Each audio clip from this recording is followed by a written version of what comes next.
Good evening, my dear Toastmasters and guests. Good evening. Welcome to meeting number 1333. I hope you all had a great day and a great week. Now, even if you didn't, this meeting will cheer you up. The theme for today's meeting is do the thing that you fear the most. Now, this theme reminds me of my fear of heights. Now, ever since my childhood, whenever I look down from very tall buildings, I always used to feel a little bit dizzy. Now, it really did not bother me that much because I was never really into any crazy activities like, flying an airplane, for instance. So, it didn't matter if I had a fear of heights.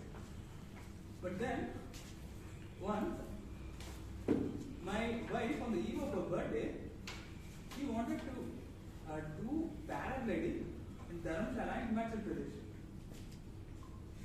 Now I couldn't say no to her, neither could I say that I wouldn't do it, because even she is doing it, right?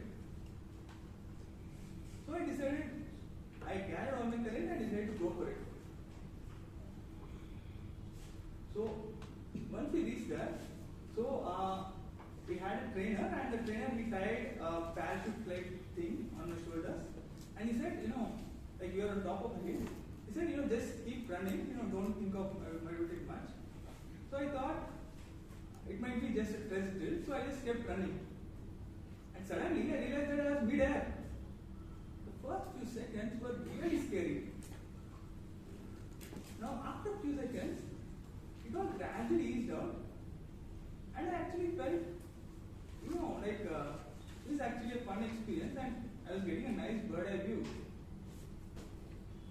This overall incident made me realize that letting go of my fears can actually be a fun and adventurous experience. So while we move past our fears, let me remind you all about the 3 rules of Toastmaster meetings. Rule number 1, please do not walk around or move around while the meeting is going on.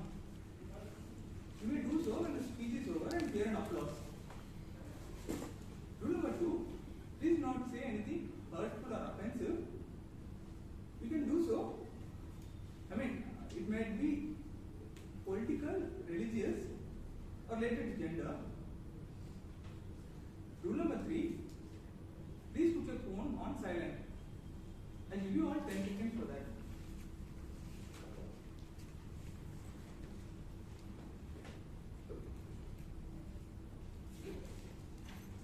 Now the next speaker to come on stage, he pretty much epitomizes the theme. He's an adventurer and wildlife enthusiast, and he's been inspiring us this Toastmaster journey since the last 8 to 9 years. Please put your hands together for Toastmaster Vaidya.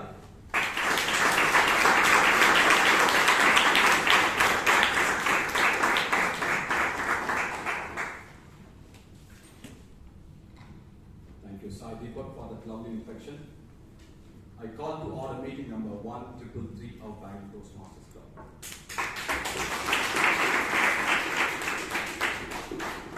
So our secretary, John Bruno D'Souza, has already shared the minutes of the previous meeting we all made.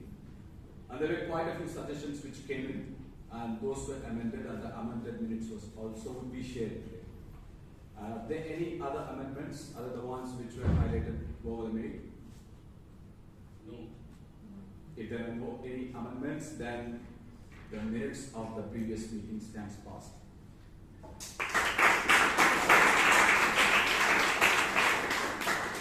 I could see quite a few guests today, so may I request them to rise up, please? Wow, we have more than 20 in fact, close to 20. That's good. Finally, Toastmasters, how can we welcome them?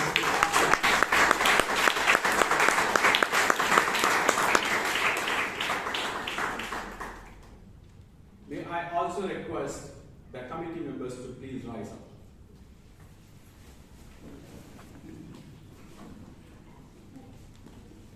Guests, if at all, if you have any specific questions related to Toastmasters, please do reach out to us, including me, during the break, and we will be more than willing to support you with whatever doubts or queries that you may have. So thank you very much.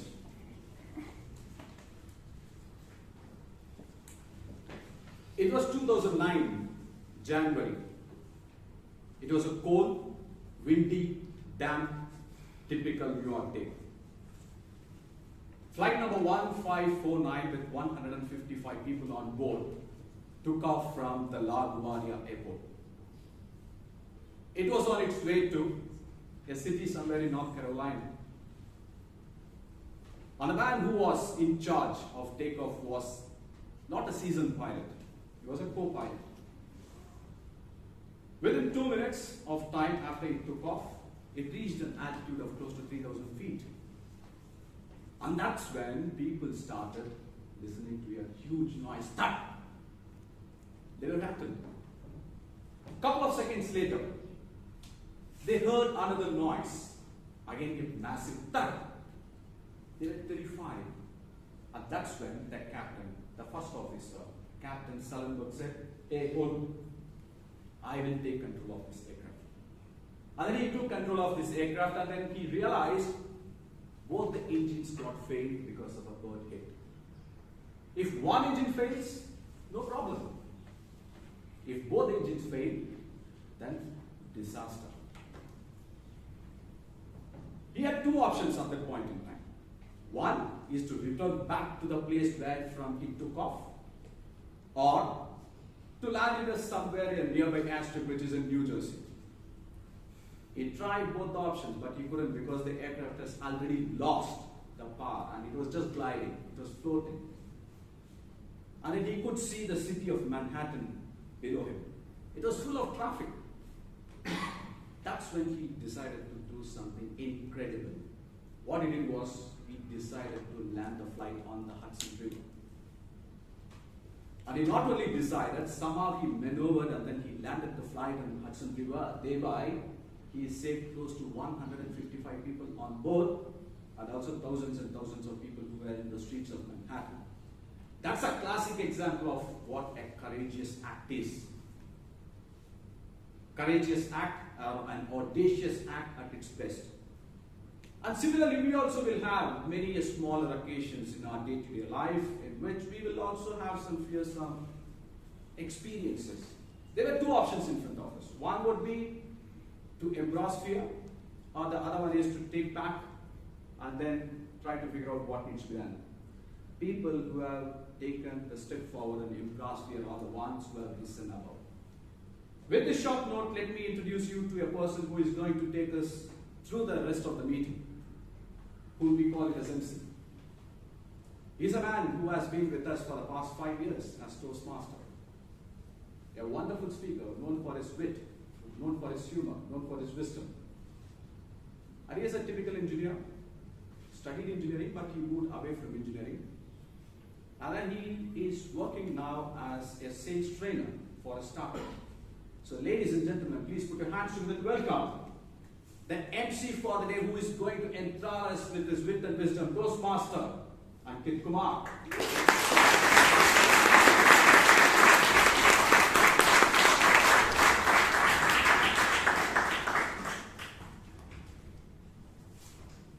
Thank you, sir. 7 years, 2 years use of bracket because of pandemic. Great. What's your name, my friend? Hi. Yes. It's okay. Yes, what's your name? Vinay. Vinay, can I come to you and give you a hug?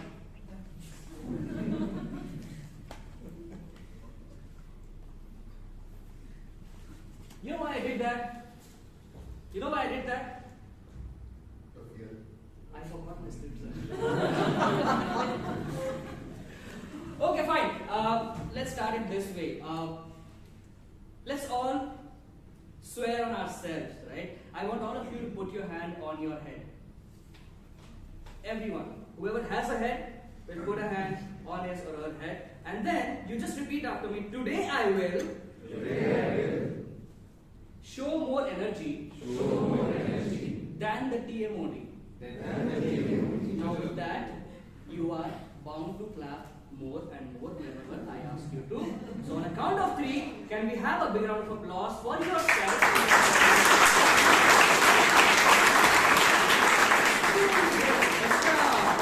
Extra excitement you guys showed. I said on a count of 3. Once again, we'll do it. 3, 2, 1, and go.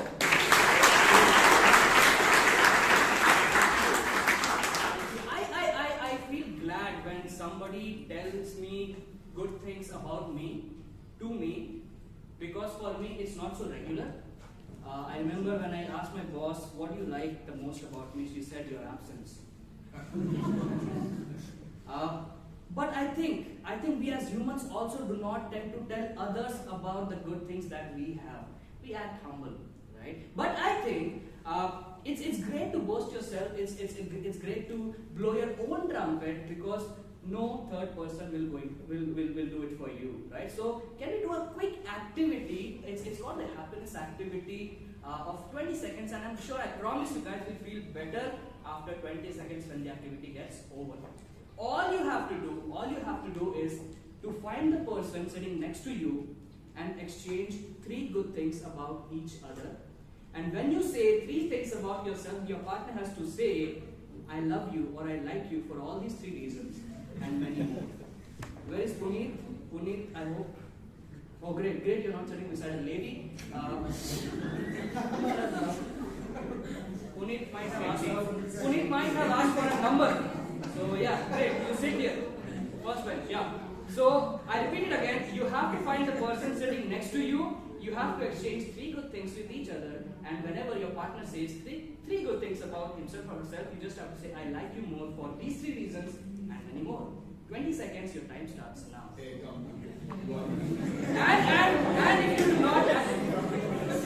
And if you do not have anyone sitting next to you, please find someone.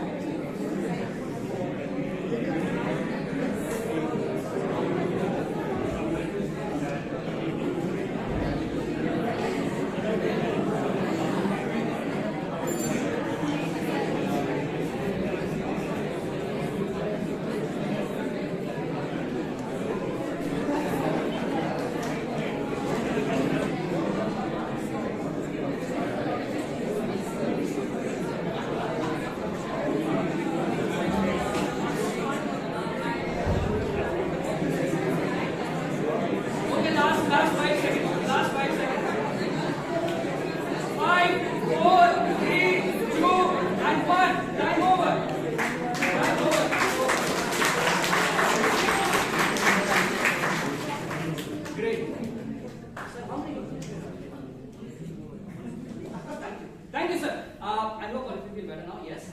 Oh, yeah. Now that I'm the TMOD, here goes the shortest motivational story, since the quote of the day is very motivating, which is do the thing you fear the most. I once entered this club for the first time to deliver my speech. I was very nervous. I was so scared. I told my friend Puneet, I am very fearful of the stage. Puneet told me, he said, Ankit, do the thing you fear the most. He motivated me so much that when my turn came, I stood up with confidence, I put up a smile on my face, and with valor, I walked outside the room. So I find a few activities useless, waste of time. Number 1 is trying to book a cab during dating season in Bangalore, which is, I believe, every day nowadays. Secondly, trying to escape from table topics when Robinson sir is a table topping master. Right?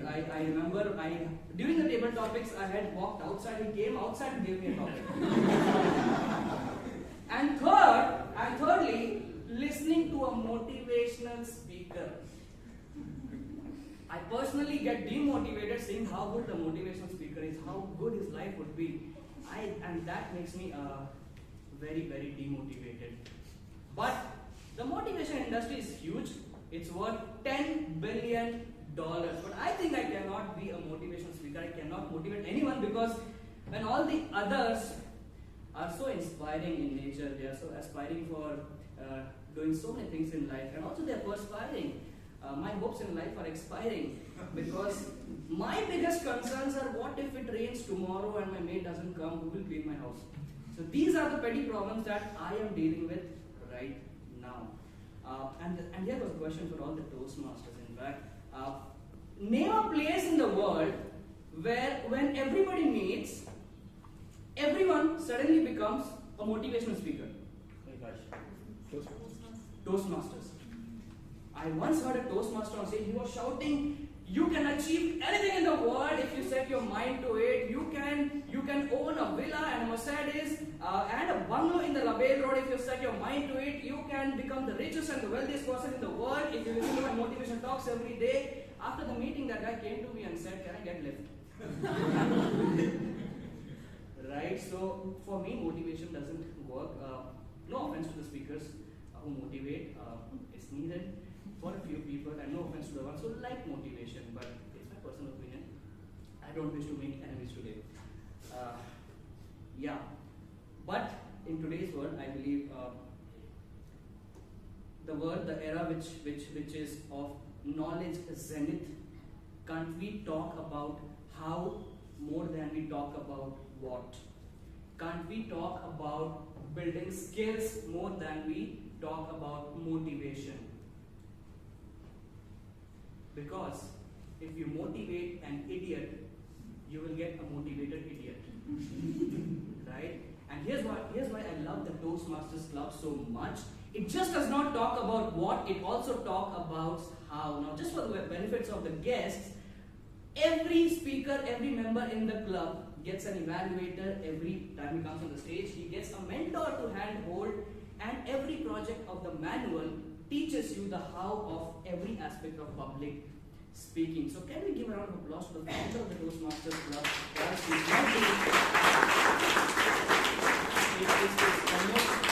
It's almost more than 100 years since this organization was built.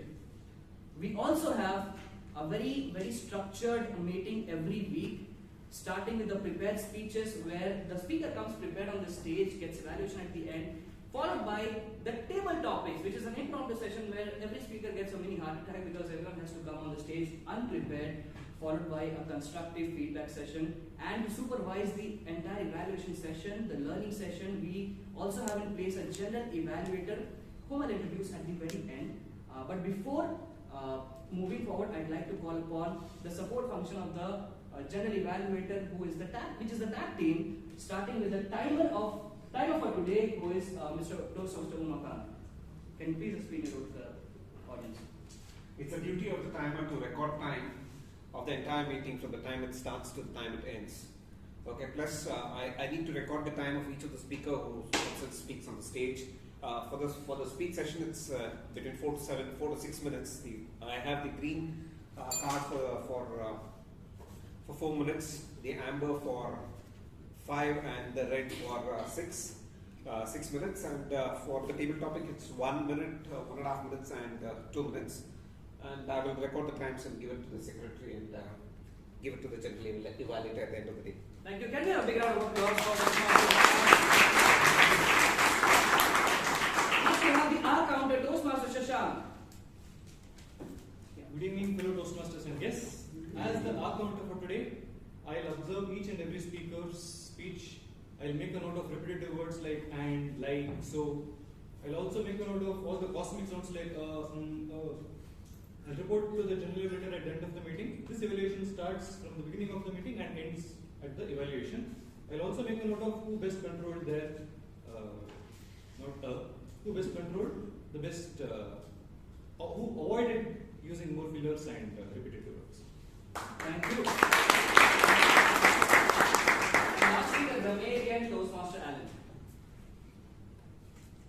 Good evening, fellow Toastmasters and guests. Today, as a grammarian, I'm firstly responsible for introducing the word of the day. So today's word of the day is valor, and it took me a lot of valor to attempt being a grammarian today, actually. And but what does valor mean? Valor means great courage in the face of danger, especially in battle. Usage is The Indian soldiers display great valor in the battlefield. I will also be, so the one important thing is valor needs to be used today. I know you all like incentives. So you will be getting a chocolate, not by me, but by Robinson sir, as in the next meeting. Yeah, and also snacks also will be provided this meeting and next meeting. Okay. So yeah, and I will also be recording good usage and not so good usage of the English language, and so hope to see a lot of people using the word valor. Thank you. I think you forgot to add, the one who uses the word valor the most will get a special exclusive ticket of BMTC bus back to home. Right? Yeah, with that, let us quickly jump into action. I will not speak more because the prepared speakers have come well prepared. But before that, listen to all the speakers very carefully, because we also have a listener who will ask you questions at the very end. And whoever answers most of the question gets a round of applause. That's all. I will not give you promises with snacks and everything else. So yeah, let's get into action. The first speaker, now before calling the first speaker, I request the evaluator, Toastmaster,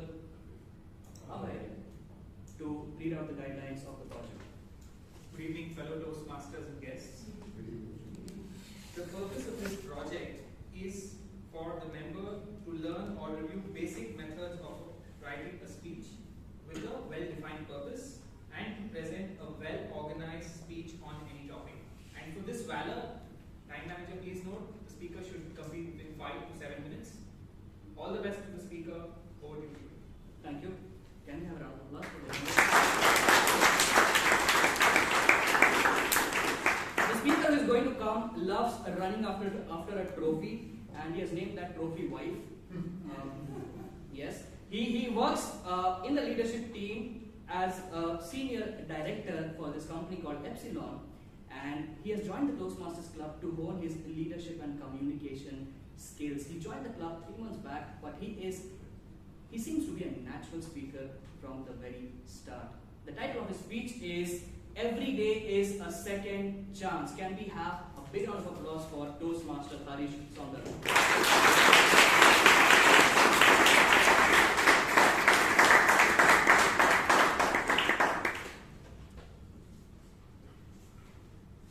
How many of us are warriors here? Raise your hands. Thank you. Mr. Toastmaster, fellow Toastmasters, and dear guests. I'm sure everyone present here is a warrior sometime or the other in their lives. More so in the recent past, in our war against the deadly coronavirus. This created a havoc in our lives. Some of us have struggled more than the others in this journey of life. Have we introspected why is that some of us had to go through this ordeal more than the others? A global study published in 2021 by the British Medical Journal clearly establishes the connection between COVID severity and physical inactivity. Let me repeat, COVID severity and physical inactivity. COVID severity is, there was a survey conducted in terms of, what do you mean by COVID severity? And it clearly showed that people who were inactive were the ones which were more prone to be hospitalized. Physical inactivity is the single biggest evil that increases your chances of mental and physical suffering multifold. Fellow Toastmasters and guests, today I'm going to convey something which is extremely important in the current times. Something which I can relate to, a topic which I can resonate to, and it's impacted me a lot.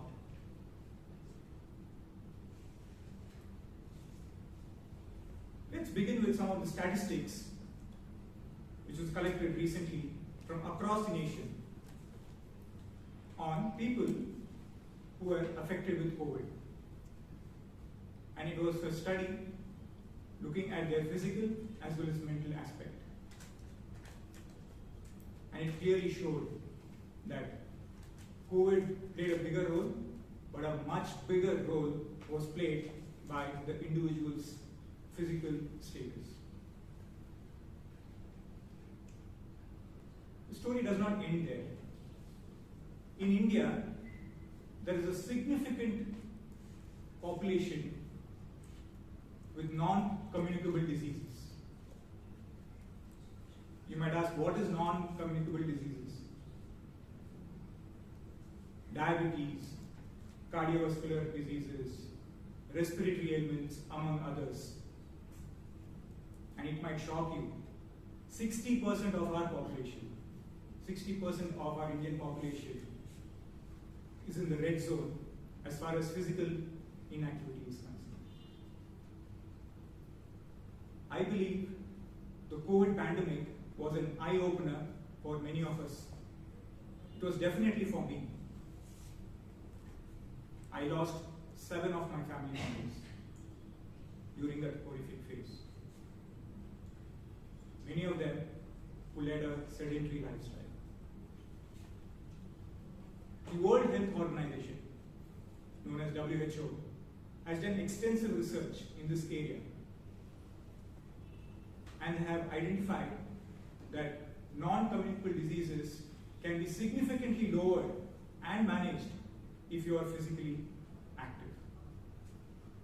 Well, I've been discussing about the effects of physical health due to inactivity. There is an elephant in the room which needs to be addressed as far as inactivity is concerned. That is mental health.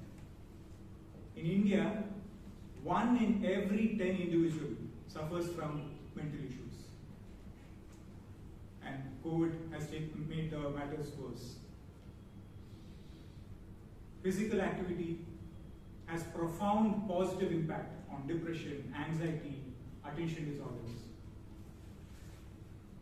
So my dear friends, physical exercise is the single most promising transformative thing you can do to yourself today.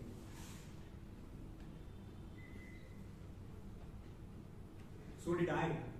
I started running a few months ago, not after the trophy, like the Mr. It was very difficult at the beginning, believe me.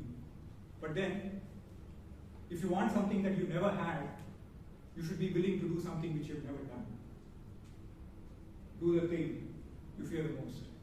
Get out of your comfort zone. It started showing immediate results. With just 15 minutes of physical activity, it increased my levels of happy hormones. My focus increased. My attention to detail increased. My reaction times improved significantly. I'm glad to share that I completed my 10-kilometer run in just 7 months' time.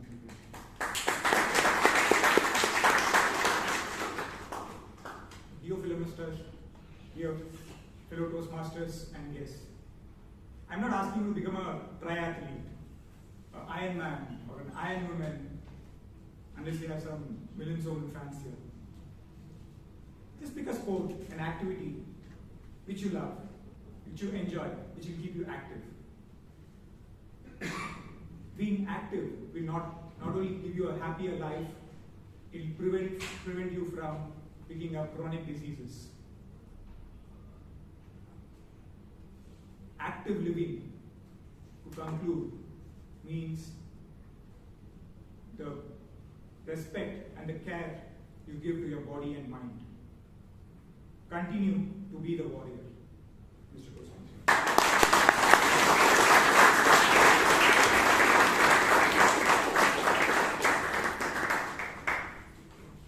Thank you for inspiring us all. Indeed, we all should take care of our health more than anything else. It's just the body that we have that can support our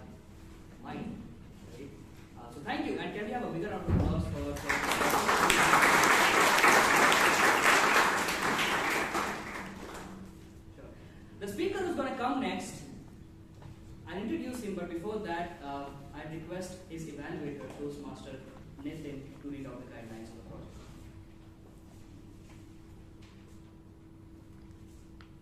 Nitin is going to be there. Yeah, that's what I said.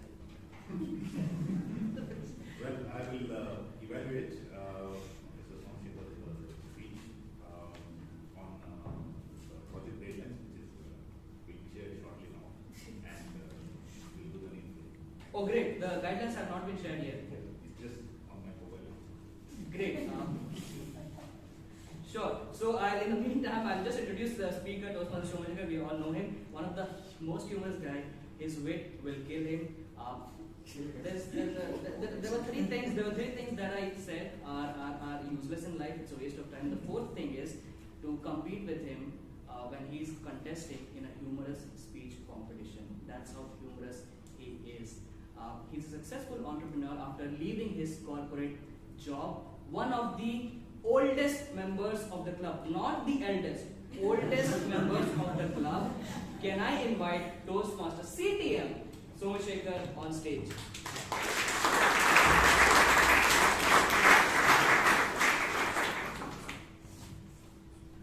The moment my wife heard about the title of the speech, evaluator did not announce it, it's called Sense of Humor. She said, this Friday, I am coming to the club. I want to really check that. She's a Toastmaster, fellow Toastmaster, and yes, she is a woman of few words, but of action. She is here today. And the future is in your hands. So please keep My friends have saved me in several such occasions. There are two types of friends. Good friends. They say good friends, they buy you food. The best friends eat your food. So I had one such best friend. He always used to come to me and tell, Soma, the problem is, he was a bit overweight. The problem is obesity runs in my family. This is the statement every time. I called him and told once, my friend, it is not, the problem is not that obesity runs in your family. The problem is nobody runs in your family. Well, he's a smart guy. He replied, do you know, a whale drinks only water and eats only fish that are not fried. And typically it weighs around 150 kg. A rabbit, it keeps hopping and running around, eats only vegetables. Of course, it reproduces a lot. It lives only for 5 years. And a tortoise does nothing energetic. It lives for 450 years. What is the point of my speech? Well, I thought maybe we are overdoing it sometimes. Most of you are really working on that keto diet, intermittent fasting, right? And also I was surprised to see when you Google, there are pills. Pills. If you eat these pills, you will reduce your weight by 5 kg. I bet post-COVID era, people are ordering it online. Instead of ordering online, if they walk to the pharmacy shop, maybe they will lose few grams at least. My friends, when I was in a Teams call, well, yeah, that's how actually every time you get interrupted. When I was in a Teams call, one of my colleagues, he put BRB and just came back. BRB stands for being back, right back. Now, he comes running in 5 seconds, and then, oh, I burned 3,000 calories. I was shocked. You had just gone out for 5 seconds. No, I had kept my brownie in the oven and I forgot to switch it off.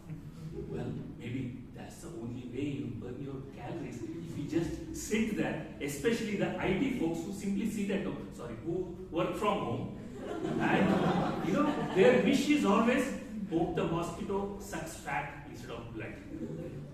That's been the case everywhere, right? Well, for our Toastmasters, it is not about just reducing your weight. There are problems where you need to increase your weight as well, right? Well, a true story. I had this problem in my left arm since a year. I consulted so many orthopedicians, and they're all specialists. Everyone gives special suggestions. one of the specialists told me the root cause is the muscle mass is very low here. Hence, actually, the bones are rubbing into each other, and that's the reason you got the pain. I really loved that suggestion, right? So next day onwards, more meat, lot of eggs. I thought I'll put the muscle on, but then 1 month later, I realized the mass is growing only here. That is the way nature works. There are many things which is not under our control. Then why do we need a perfect figure? What is it, 30, 69? Sorry, not 30, 69.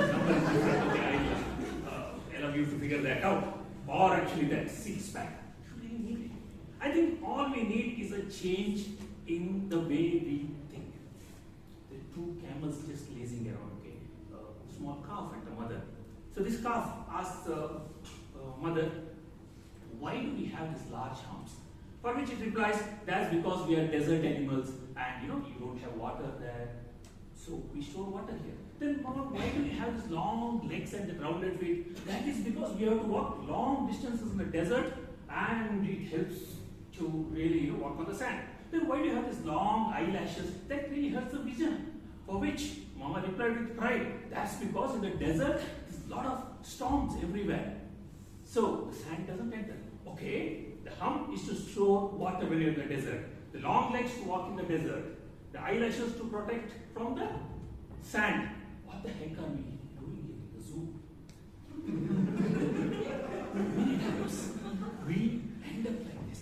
Each one of you, each one of us are gifted. We are unique. Little bit of weight here and there, that's okay. Right? Don't think too much. It's fine. But bank on the special skills you have, that gift which is there in you. And bank on that. Don't point out to those little things that actually waste your life. Today, if you are feeling like having death by chocolate at corner house, go. That won't kill you for sure. But you want to do that every day? Maybe you have to think twice. Have that limit around. I'm very sure that would make your life more meaningful. One of the simplest tip or exercise I would suggest you, when food is in front of you, stand straight, turn your neck right, left, right, left. Do it for 10 seconds. Say no within a minute. Well, my friends, but if Sureka ma'am actually comes with the yummy snacks, I think you have to make it like this. That's okay once in a while. Dear friends, we are part of our largest social network. You get suggestions all the while.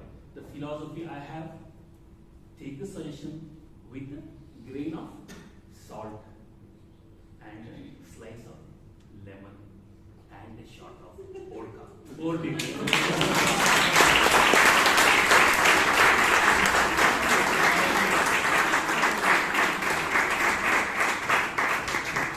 well, I told him he was funny, and he proved it again.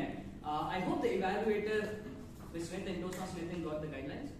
Sure, please note the title of the speech was The Diet Dilemma. Right? So your friend went to the gym and lost 3,000 calories. I joined the gym and lost 3,000 rupees. And I think most of us do that. So consistency is the key. Before I call in the next speaker, may I request the next evaluator, Toastmaster Puneet, to read out the guidelines of the next speaker. Toastmaster Nazneen has picked up dynamic leadership, in which she'll be attempting her Project 3, part level 1. Level 1, Project 3, dynamic leadership. And the purpose is to use body language and vocal variety to enhance her speech. So put your best foot forward, Toastmaster Nazneen.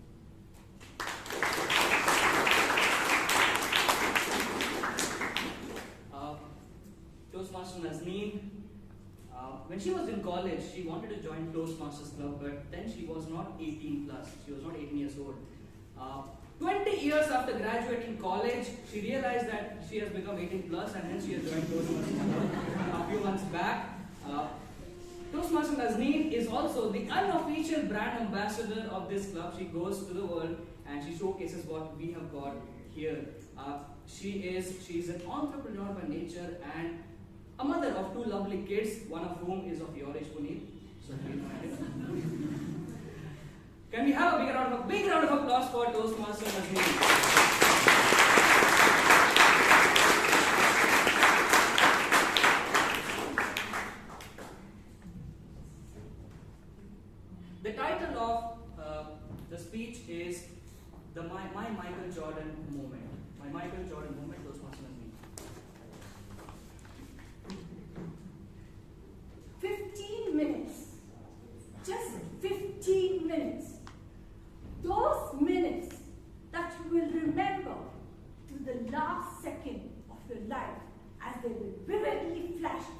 mind, said Andy Warhol. The great artist who dedicated his life to arts, culture, and the beauty of life. Good evening, Toastmasters and esteemed guests. Good evening. I'm going to present today a speech about a momentous match that I played at the school, inter-school level. Since its invention in 1891, basketball has been the most popular game all throughout the world. However, there are a few basic skills that are required to become a skilled basketball player. To become a basketball player, it is very easy with the basic skills. To become a dedicated basketball player, you need dedication, wit, perseverance, consistency. In short, dedication. So, the key to become a skilled basketball player is to practice continuously so that you attain your goal. The rules of the game are the rules and regulations that govern the play are usually the same throughout the world. However, variations do exist. This game was very pivotal to us. It wasn't as if we are not used to losing a match. You lose some, you win some. But this was very pivotal. The reason being that we were playing the finals against our long-term, hardcore opponents, and the stake was too much and the pressure was to the utmost. Therefore, we couldn't face the students on the next Monday morning assembly, and I'm sure we would have been sledged badly. To avoid that, the pressure was built. However, our coach, Mrs. Vanaja Samuel, motivated us at the same time, made us feel very relaxed, and said, just focus on the game, and this boosted our confidence. The sun shed its mystical light on the basketball court, and in the midst of the din of the cheering, I could hear my heart go thump, thump, thump, as I stood filled with excitement and tension with my school players. Each player had engraved the rules in their heart, and we were ready to step onto the court. If one could step onto that court, you would realize the actual intensity of the moment. It resembled an international finale because both of us were determined to win. Both the teams wanted to win because we knew what would be the outcome, as both the teams, and just for your information, the rivalry still goes on, even till to date. I will not mention the school's names, however. Therefore, at last, the game started with a bang, and the match was much more nerve-wracking, not just for the players, even for the audience also, because it was the two long-term rivals. Therefore, we put in our best. The game was going on, and the struggle was going really tougher, but suddenly the play became really fast, and we were in position of the ball. Slightly and left, we got it. And it was passed on to me. And I was standing right under the basket.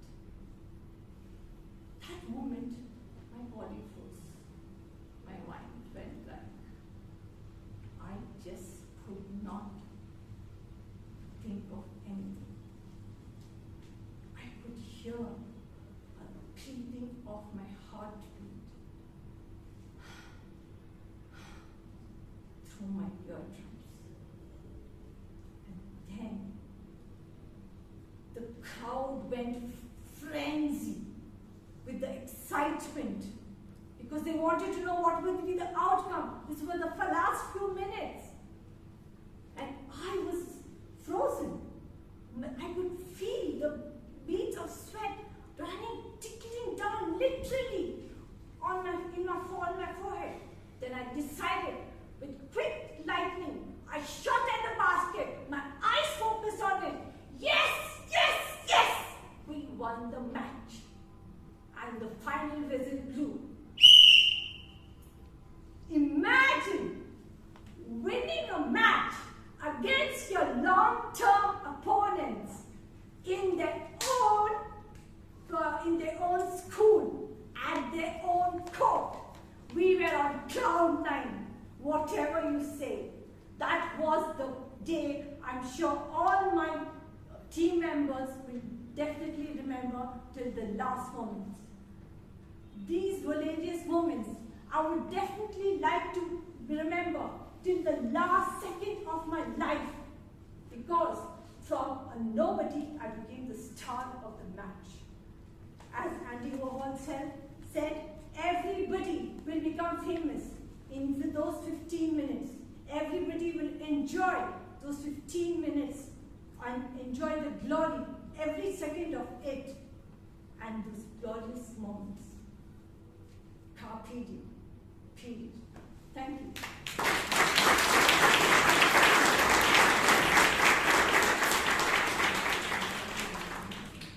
Thank you, Toastmasters. I think you are not just the star of your campus, but also the star of our club. One of the best parts about our club is that it gives you an opportunity to speak, but also during the break you can network with people, you can make new friends, and of course when Sujata ma'am's snacks are here, you cannot resist yourself from eating those. So you all have 10 minutes. We can proceed to do some networking and have some of the snacks. Thank you.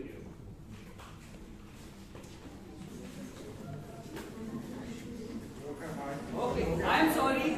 It was not Toastmaster Sujata, it was Toastmaster Sureka. I don't want to give me other thing.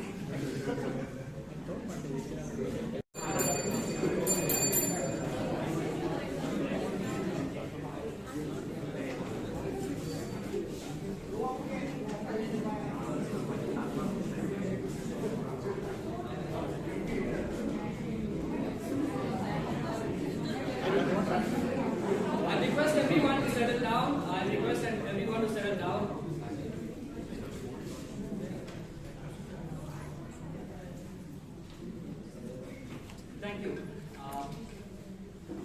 And I hope all of you have snacks and some of you are please have it. Why? Great. Now we move on to the next segment of this meeting, which is the impromptu session, the table topic session. The table topic session wherein the speaker comes unprepared on the stage. When I was first called, I remember when I was called for the table topic. I was on my seat and I was very anxious. But somebody said, go there, release your speech, release everything that's there in your mind, and you'll feel better. There I was anxious, and when I was called on the stage, I became anxious and depressed. That's how scary it was for me, but I'm sure people here are ready to speak impromptu, and to conduct the table topics, we have someone to whom you can never speak to during lunchtime because she works for a bank. And never have I ever seen this person not smiling. So with a smile on your face and a round of applause, can you please welcome the Toastmaster, the table topics master of the day, Toastmaster Sujata.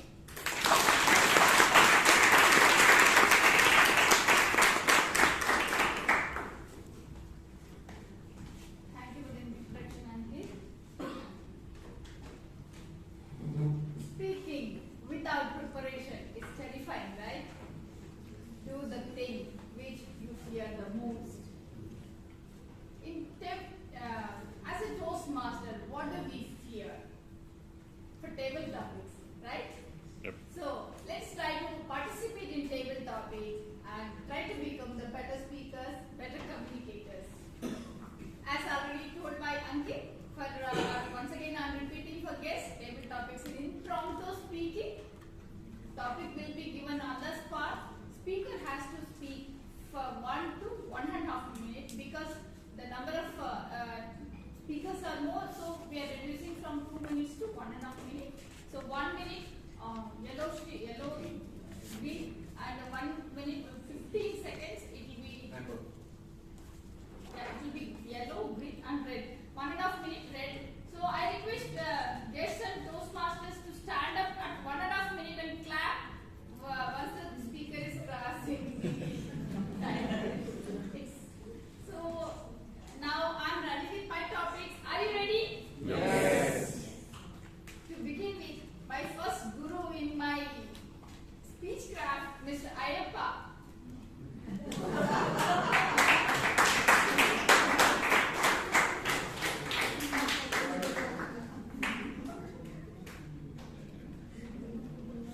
Your topic is nothing is impossible without a teacher.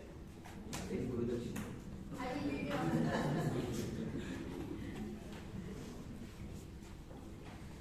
Fellow Toastmasters and my dear guests, good evening. Good evening. Nothing is impossible Without a teacher. without a teacher. Yes, it is absolutely right. Every teacher will have good intention on us. I still remember when I joined IBM. Okay, I wanted to, after my studies, I want to relax. I want to get some testing work and just come home. There was one manager. Okay, I don't tell her name. She was very gorgeous, good looking, and every time, at least twice in a month, she used to call me and she used to scold me like, why are you doing testing? You rot. At least 2 years you should be in development. I used to go completely against her, the teenage challenge. Let me not. I want to be interesting. It was going on and on. The moment we get in conference room, everybody used to, the outside used to go, it started. Fight started. And almost 1 year I was testing, and after that I moved on to development. Then I realized what she told is right. Every guru, because she had good intention on me. And I was negate, whatever she was trying to say. Even if I realize today, whatever the work I'm doing, thanks to the push she has given me in those times. So every guru is important, every teacher is important. They may scold whatever they do it, but at the cost of some good work. Yeah, thank you so much. The next topic is winning and losing. I would like to call Chitra.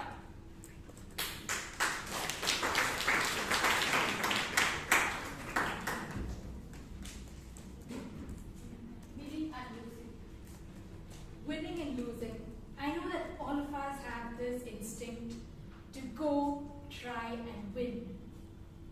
But it's not always possible for us to win because there are other people we are competing with, and someone has to lose, right? So we do end up losing a lot of the time. But one thing that I've learned is that it's not, cliched as it is, it's not about winning or losing. It's about what you learn from the experience. And that's something that's an outlook that I've adopted, and I found that it has helped me relax. And, even though it's not very intuitive, relaxing does give you that extra advantage which will help you win. So yes, if there is one thing I want everyone to look at today is look at how you gain from the experience. Don't just look at whether you're winning or losing. Back to you.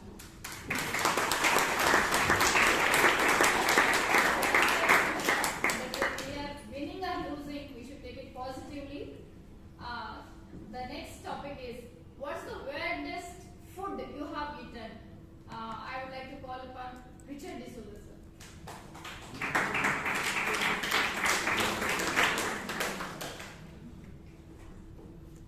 Tabletop Toastmaster, fellow Toastmaster, and distinguished guest, which is the widest food I have eaten. I think that was whiteboard. Whiteboard means that pig which is in the wilderness. That food I am not relished because it contained a lot of fat. Though it was given to me by one of my friends, and I have not paid for it. I don't know whether I didn't relish it because I didn't pay for it. But soon after having it, I developed some complication. But I did. My wife had prepared it so well, and I did waste opportunity. And at that time, the Dunzo was just opened, and I came to that Dunzo is delivering food for different people, and I got it delivered to my friends. I think I have not delivered to anyone who are here, but for many of my friends, I distributed it through Dunzo. It was a pioneer, and I really enjoyed it for having given to them. Over to Tabletop. Also on Amazon, and nowadays the online food ordering is becoming more popular than hotels and other things. And the next topic I would like to tell is mental blockages. I would like to call upon Madam Sureka.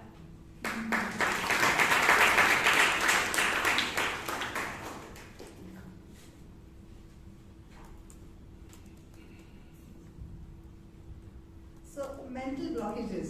Once this counselor came to me and he said, "Ma'am, my life is as if it's like a balloon that has a hole in it." I said, "Tell me a little about yourself."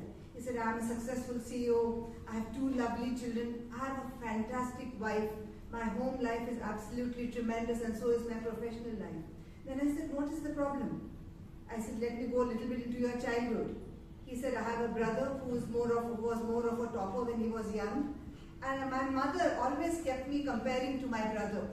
And whatever I did kept on telling me that I was not good enough and that he was always better. And recently I built a home. And then I told her, 'Amma, I built this wonderful puja room for you. You can meditate here, you can do your japa here. This is only for you.' She said, 'The house is good. But you know, your brother's house has better ventilation and better light.' His blockage was that he expected from his mother to approve and appreciate him. That is why whatever he did, that voice in his head kept on saying, 'You're not good enough, you're not smart enough, you're not competent enough.' Through counseling, he learned that he had to be assertive, stand up for himself and say, 'Mom, this is what I am, this is what I can do for you. I want you to love and respect me for what I am.' Thank you.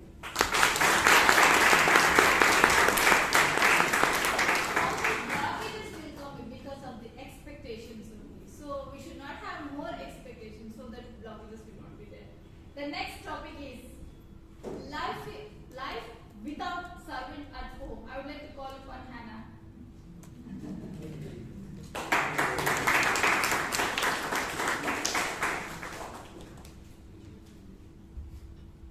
Very good evening to all of you. Good evening. Life without a servant. Actually, I'm living one right now. After the pandemic, we asked our maid to stop coming, and then we just continued without a maid because my mother-in-law refused to get vaccinated. So we are so, careful that, because since the maid will go many places, so we are being self-sufficient.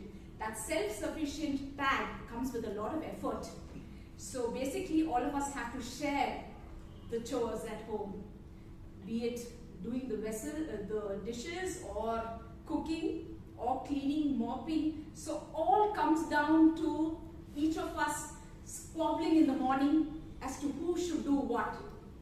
But again, not enough of all the arguments at home, so even this becomes another argument. But one good thing is the children are also involved.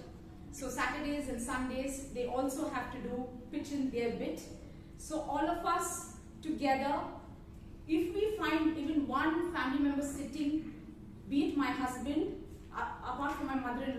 husband or my children. If I find them sitting and I have to work, gone.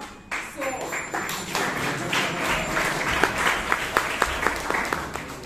you rightly said, COVID pandemic situation taught us a lot.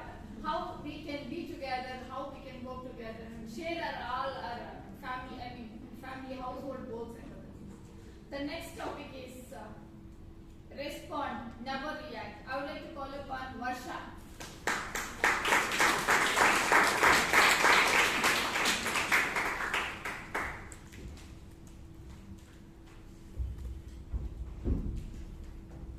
Respond, never react.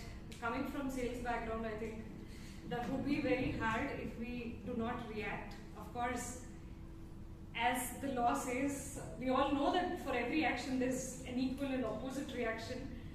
But being in this domain, I've learned not to react, only to respond. We get a lot of complaint emails telling that this is not done, that should have been done, this should have been catered as promised. We show suns, moons and stars while selling a product, but a lot of them in the audience are smiling. Alok is smiling at his eyes. We know what we speak when we sell, but we cannot keep up. And that is the truth, that is the reality. This takes me back to one of the incidents that I had in the very own place. When those were the days when I used to be very excited about table topics. I see a very broad smile on Vijay Kalkundri's face because he was the VP education then. And I used to fight with him for not giving me a chance, but then the committee had the idea to prioritize the non-speakers first, the non-committee members and the non-road takers. But like I said, those were the days when I was too attached to the table topics. I did learn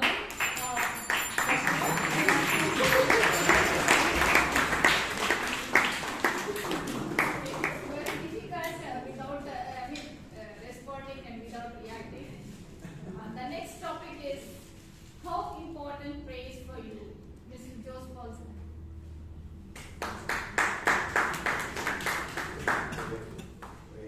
How important praise for you? Praise.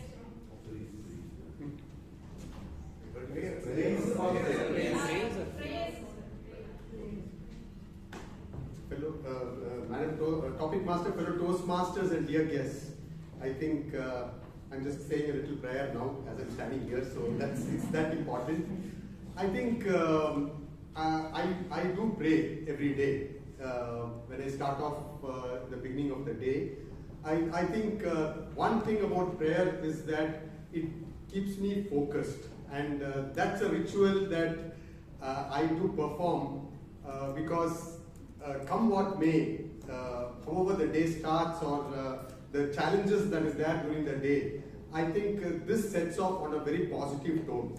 And I don't attach it to any religious aspect as such, but then I think it gives me a direction on what I have to focus on, and it is largely positive. And that is what keeps me going through the end of the day, And at the end of the day, I always have this ritual again to just thank the superior force. Of course, in my religion that I follow, we have a form and a name. So I thank that form for whatever has happened during the day and for giving me all the best things that happened during the day. I think that begins my day and ends my day on a great note. So that's how very important. Prayers plays a very important role. That is why our elders taught us we should start the day with a prayer. So the next topic is unforgettable panic incident of your life. I would like to call upon Mr. Vijay Kalkundri.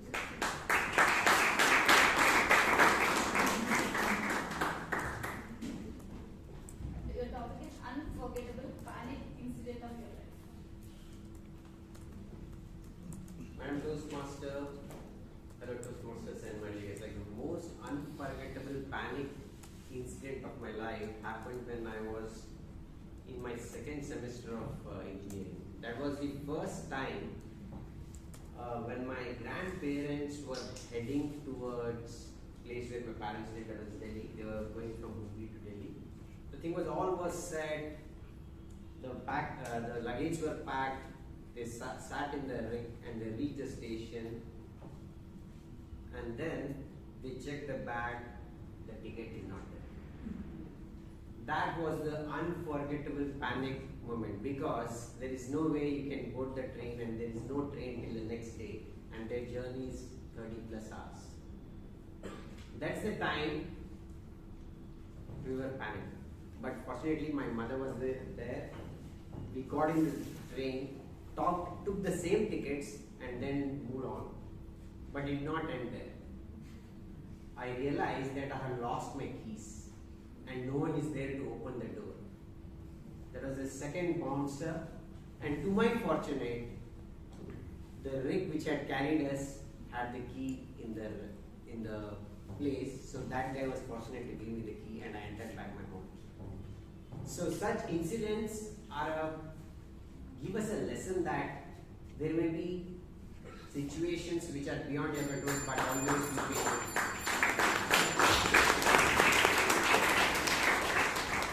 Everybody will have tensions and other panic situations, so we should start any event or any journey with a patience and peaceful mind, so that we will not have such panic incidents.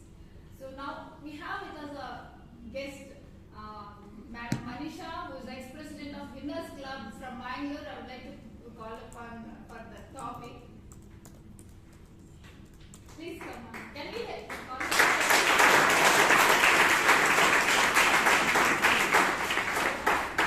Progress is impossible without change. Progress is impossible without change. No matter how many times I do this, a table topic will still be the thing that I fear the most, and it takes all of my valor every single time to come up here. Progress is impossible without change, or so we say. I heartily disagree. Why do we want change?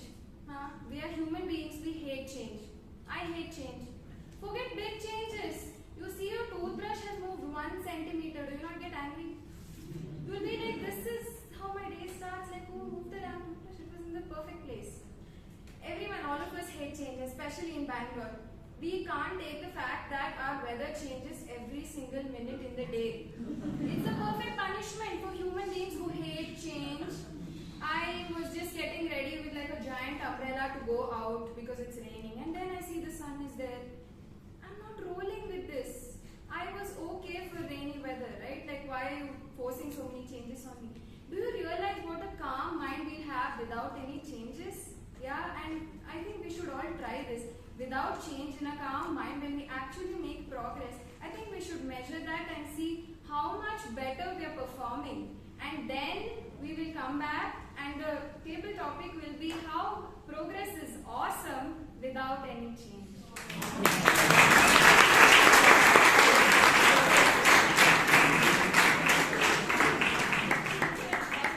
Very nice table topic session, ma'am. Thank you.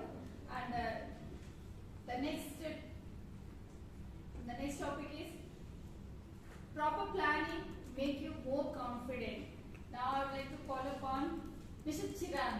Proper planning makes you more confident.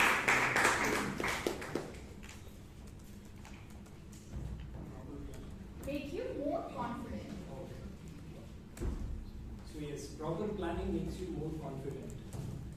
So if you see right now, so how I speak, and the difference between, like when I'm doing the difference between a table topic session and a prepared speech, you'll get to know. A proper planning is what gives you more confidence. You know what you're going to talk about and you know how to deliver it. But only thing is, like, you'll have that stage fear.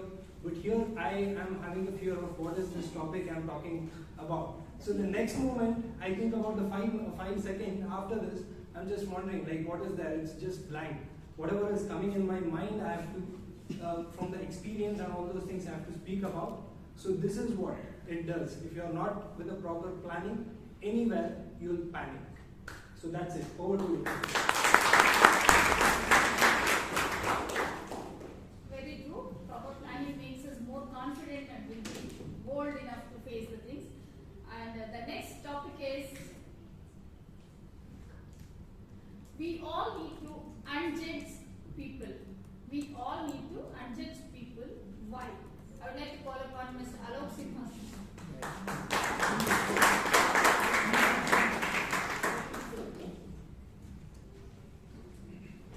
You all need to unjudge people. First, you need to stop judging yourself. I think it starts from there, because imagine you get up in a day and there are so many occasions where you start judging yourself for every little thing that you do. And once you stop doing that, you stop being critical about yourself. You start being a lot kind to whatever you're doing, and that is the start. And that gives you, there is a kid today, that gives you the motivation, and that gives you the heart to be forgiving of others, to be unjudging of others.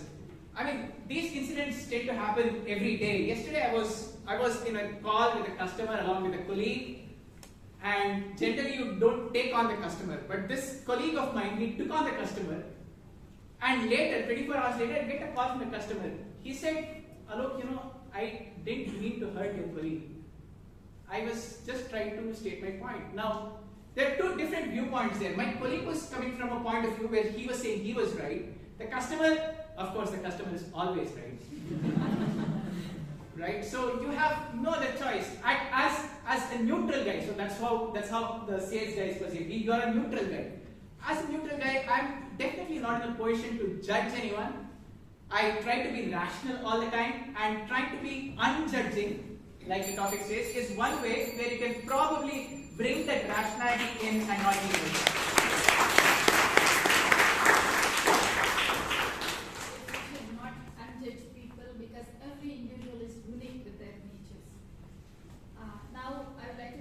Mr. Muthu. Aaron? Right here. Right here.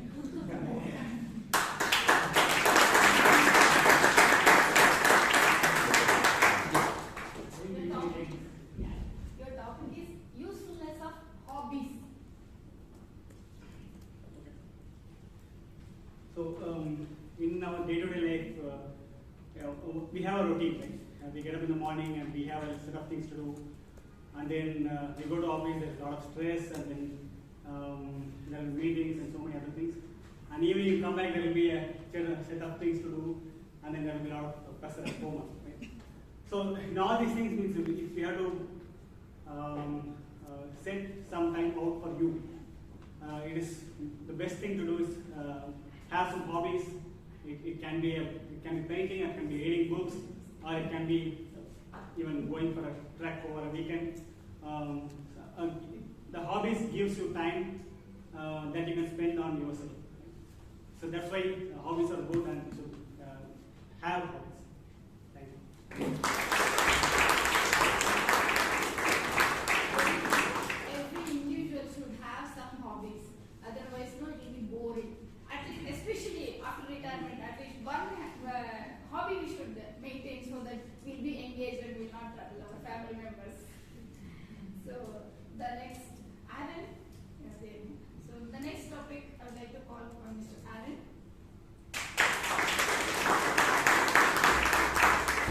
Social status. What is the according to you social status?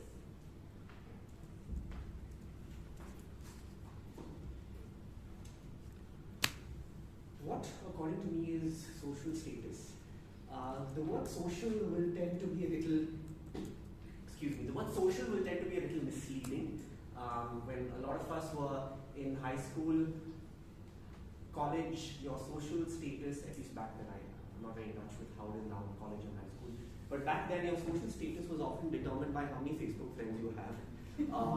First how many awkward posts you have on your wall. Like once awkward shut down, it was how many Facebook friends that you had, and how many likes you got on a picture, and then how many Instagram stories, and now how many followers you have on Instagram, which makes you an influencer. which became so pivotal that there were actually some regulations that came to govern influencers because they have such big fan followings that they tend to mislead people on some of the products that they try to promote. These essentially show us a trend in how social status is governed by social media, which is not always the case. There are a lot of studies we would have heard through various sources which actually tell us that the people posting on social media, often their lives are not as fancy, great and what you see on social media. Often they may be depressed, left wanting for a lot of things, a call for attention, or some issues which they mask on social media. Which is why they say that if you're going through something, spend a lot of time off social media so that you have the wrong perception that only you are lonely, not achieving something, or not getting somewhere in life, or not with friends, or not traveling to an exotic place. So these are some of the misconceptions, and is not your social status.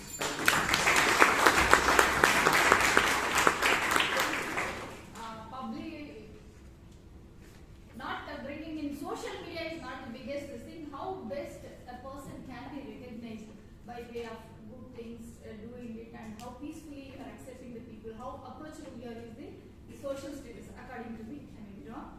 And the next topic I would like to call Mr. Pratik Topa.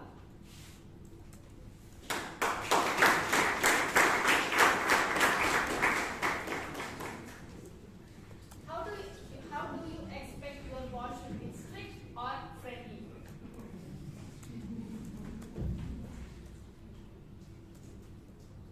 So I had a boss for 3 years, so who was quite friendly, quite motivating, and he was very flexible.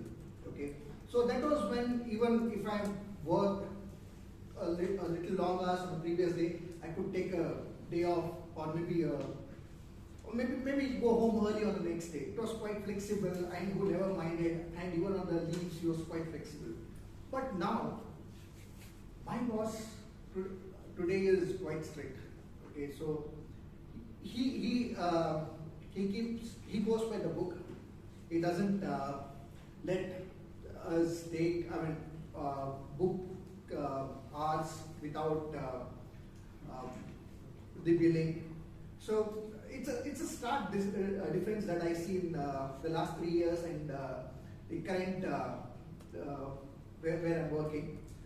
And I just hope that my boss is actually not looking into the recording that is currently on, which will be posted on YouTube. Thank you. As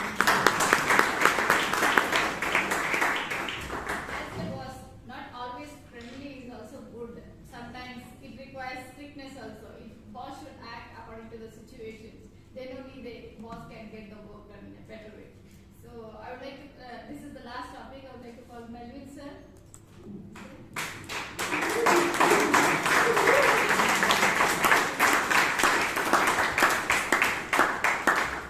Conversation is better than dictation. Conversation is better than dictation. Fellow Toastmasters and guests, it's a very interesting topic, conversation versus dictation. Why I say interesting? Because I'm thinking of the scenario between me and my wife. Are we having conversation or dictation? So most of the time I suppose it's supposed to be conversation, but I perceive it as dictation. Do this, get this done. But I think in life we should always try to have harmony by having conversations than by dictating. Nobody likes a dictator. When we look at the world, we see dictators and we all hate them. So we should try and be more conversational and then instead of being dictators.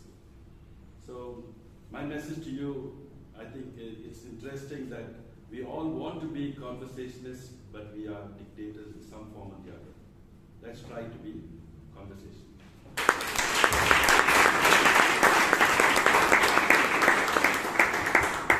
Rightly said, many times dictations will end up in arguments. Always conversations are better.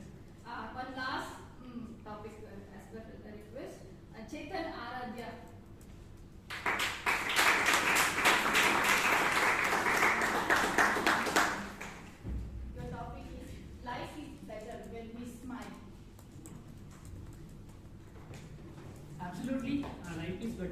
are smiling. When I reached marriage in the starting stage, me and my wife usually small things used to be fighting. But after seeing some movies and all, it's not that.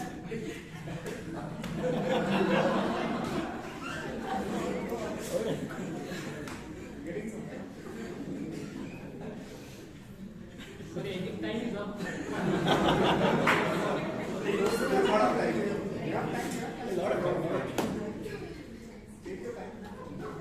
Then we started understanding each other, and now really. Sorry.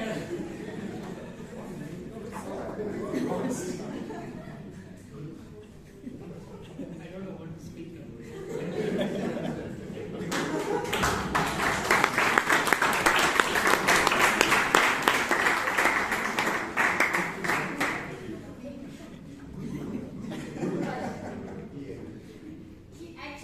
He was acting with the topic.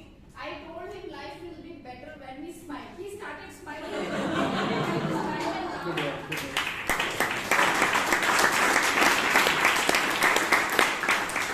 He has proven that smile he can do anything. So one more last topic, Gururaj, right?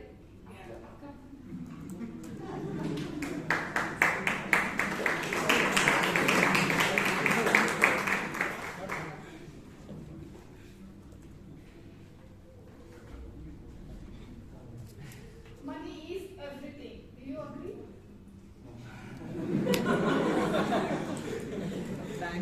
Yeah, hi everybody, good evening. The topic given to me is money is everything. I completely disagree. Money is maybe a tool we as human beings use to exchange, to get something that we want, and that person maybe wants money, so we exchange that to, it's a tool.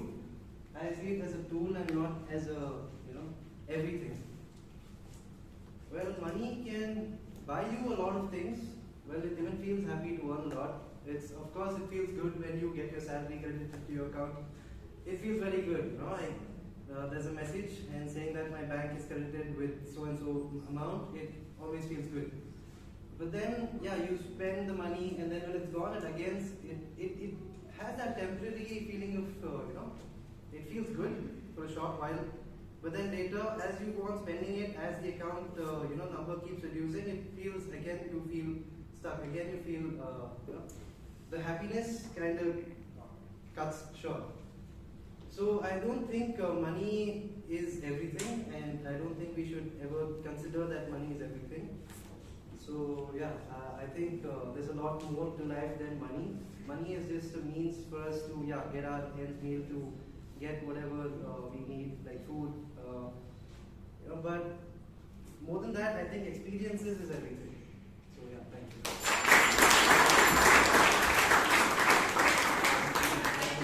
Money is not everything. It's a tool for our day-to-day living life. So can we have a big round of applause for all?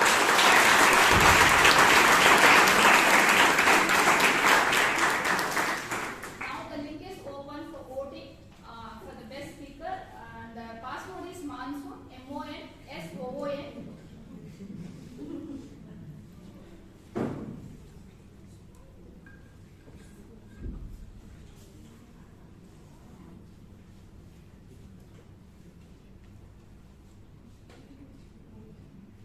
Even the speech notes as well as table summary, both it is available, both you can do together voting. Hope it's done. What do you wish? So we have taken once again the links to vote the best speaker as well as the table topic speaker is shared in the WhatsApp group. It is only for the members, so guests please don't wonder. Yes, the passcode is Monsoon, MONSOON. So you can choose the best speaker and the table topic speaker that you like the most. That was a great session, Madam Sujata. Can we have a big round of applause? This is the first time in the history of Toastmasters where all the table topic speeches appeared like a prepared speech, because everybody spoke so nicely, good topics and great speakers. Since we are running short on time, I'll quickly introduce the general evaluator who will drive the evaluation session. She has been a Toastmaster for the last 20 years and she was the first lady DTM of Bangalore. She goes by this quote which says, "It's not about age, it's about mileage." And that is so true. Because when she speaks on stage, she appears like an energy ball. And she's going to prove that to you when she comes on stage. Can I have a big round of applause for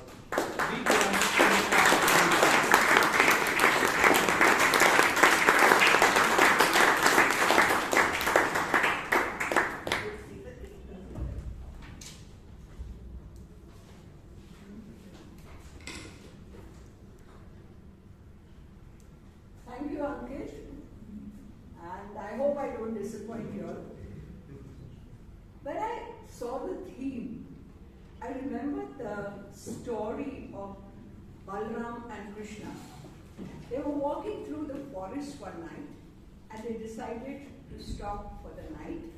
And Krishna told Balram, okay, for some, let's divide the time, the night. You do half the time you be on vigil, the other half I'll be on vigil. So Balrama was on vigil and suddenly he heard some rumbling and all sorts of sounds and monster appeared. That was when we started feeling scared. And then as the monster came nearer and nearer to him, this fellow he got more and more scared, and that gave the monster courage to become even bigger. And he screamed for help and fainted. Krishna, as usual, is very alert. He knew what had happened and he came. Now when Krishna came on, the monster appeared. Krishna went and asked him, "What is it that you want from me?" Monster was taken aback. And as Krishna started raising his voice, the monster started becoming smaller and smaller. And when it became very tiny, Krishna just picked up the monster, tied it in the corner of his dhoti, and the monster disappeared. Next morning, Balram got up. Said, "Did you also see the monster?" He said, "Yes." "Did you get scared?" "No." "What happened?" "He's here in my dhoti," and he showed. So the lesson he told Balram is, the more you challenge your monster or fear, the smaller it becomes. So with that approach, welcome to the general evaluation session, and I am the commander with my valiant warriors of the 4 evaluators and the talent team who are here not to motivate you, but to guide you, encourage you to fight your enemies. I see most of us are quite confident nowadays. It's not stage fear. But what is it we fear? It's the enemies of excellence. So here they are. They are going to tell you what you did well, what you could have done better. And as in Toastmasters, we always give you the solution. So I, as the commander, will give you a review of today's meeting. As I came at 6 o'clock, the room didn't have many people, but it was buzzing with activity. Our Sargent-at-arms was writing out the board. Shaitra also came in, helped him, and it was going on. Bruno was busy setting up his video because he had a call to attend, and Nazneen and Somshekhar were all helping each other. I love the team spirit, right? And it took off. Did it take off on time, Umakhan? You were a minute late. Huh? A minute late. A minute late. Anyway, not too late. And we upheld this tradition of starting on time and maintaining all the entire process. So thank you, Deepak. I can understand you had to set it up and keep the meeting in order. I mean, it was a very good effort, and I would say you have grown much taller. When we saw you in fact, it was when you won the election, you were literally shivering, I noticed. And now you're quite confident. You even gave us a story, and you mentioned the 3 rules that we have to follow. And I like the introduction of the standing president. Keep it up, Deepak. Well done. And let's give them a good round of applause.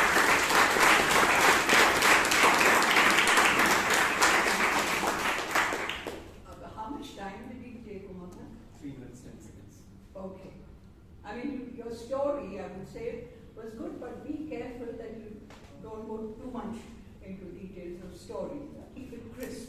And another thing, try and bring in some creativity for those rules. Don't call it rules. No one likes rules here. As Melvin said, dictation. We don't like to be dictated. So I would suggest today is going to be a really exciting, energetic meeting. And if you don't want to be disturbed, please switch off your phones or put it on silent mode.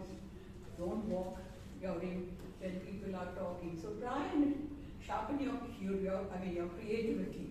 I think your wife will be the most happy because you're learning how to organize the room. Yeah, so keep it up. I first checked out if you were married, and then I wanted to make this comment. Right? And then we had the president come in, Vaidyanathan. Yeah, that was a nice change. Yeah.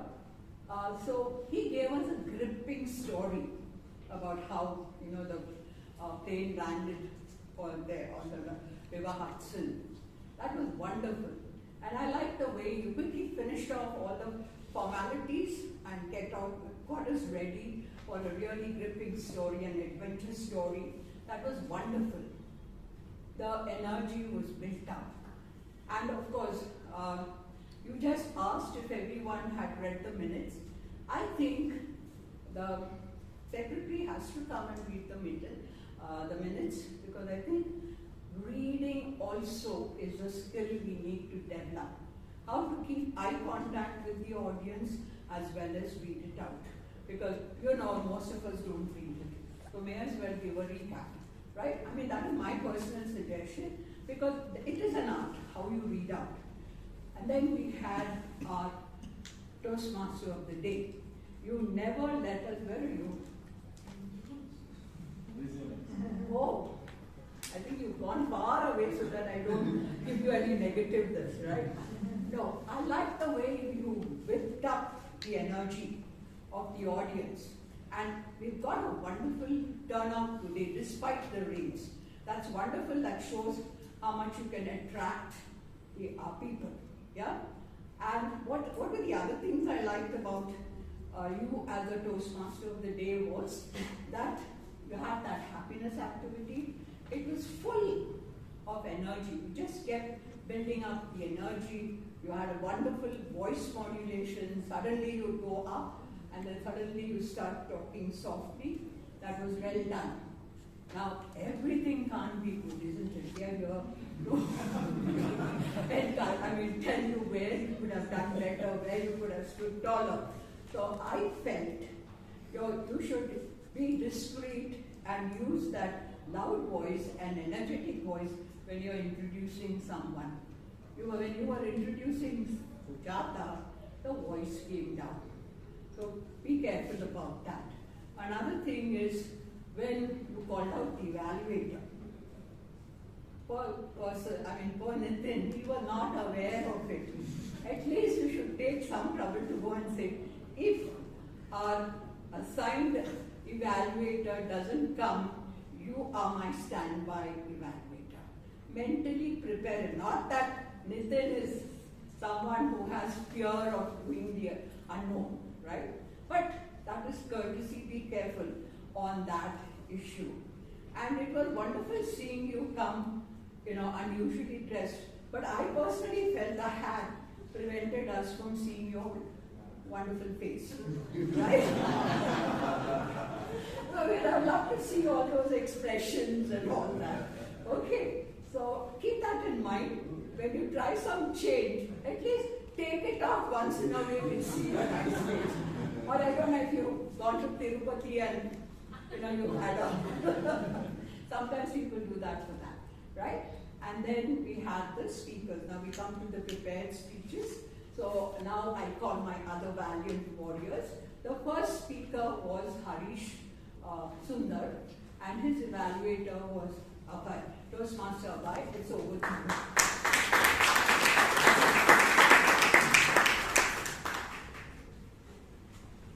Good evening, fellow Toastmasters, guests, and our speaker, Harish.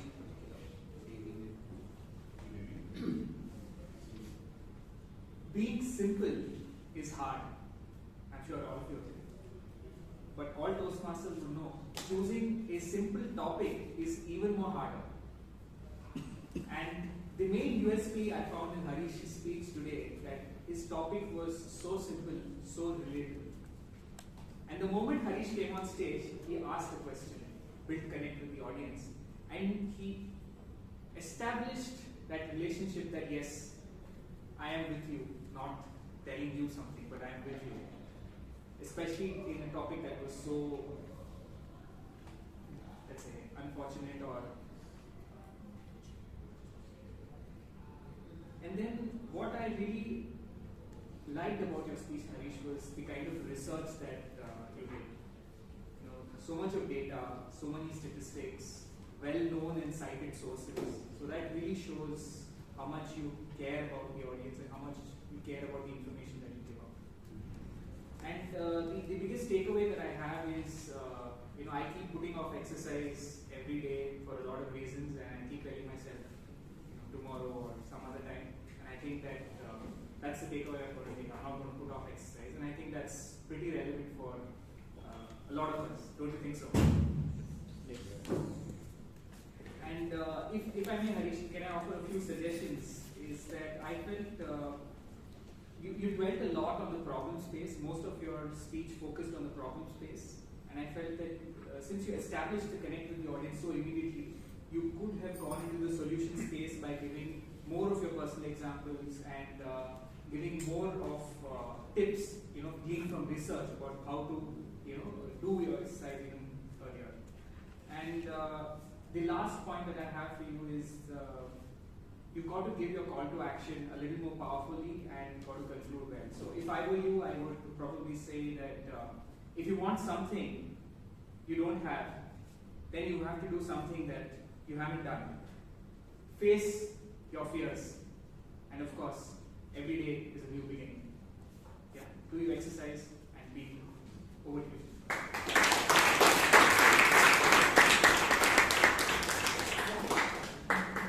That was a great speech, Harish. And it was like a nice break from the humor. We also need to, gather up our energy because we've laughed such a lot. So it was a wonderful, a very profound speech, I would say. And that has made Abhay even more serious. I don't know whether it was your speech or the marriage has made him serious. Right? So we go on to our next speaker, who was Toastmaster Somshekhar, and he was evaluated by Nitin. Yeah,